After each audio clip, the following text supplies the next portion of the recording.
Les vendanges ont commencé lundi en Champagne et pour une vendangeuse d'expérience, cela ne fait aucun doute. Dès les premières grappes, cette année, le raisin est exceptionnel. Il est excellent, excellent.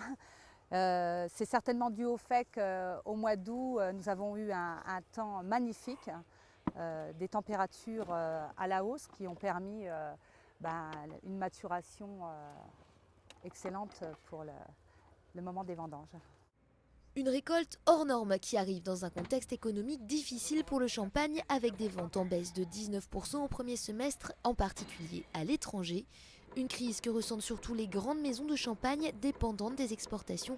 Avec une clientèle essentiellement française, les petits viticulteurs, eux, s'en sortent nettement mieux.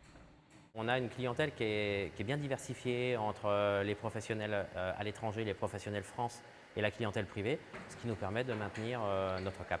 On ressent un tout petit peu un petit tassement au niveau des ventes, mais qui n'est pas significatif par rapport à tout ce que l'on peut entendre. Mais pour ne pas augmenter des stocks de champagne déjà importants, presque 1,2 milliard de bouteilles, l'interprofession a dû revoir les quotas de ramassage de raisins à la baisse. Nous avions devant nous un vrai problème.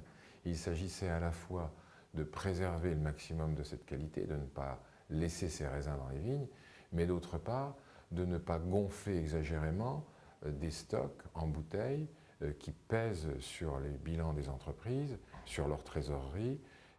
Cette année, les viticulteurs pourront donc récolter 9 700 kg de raisins par hectare, soit 26% de moins que l'année dernière.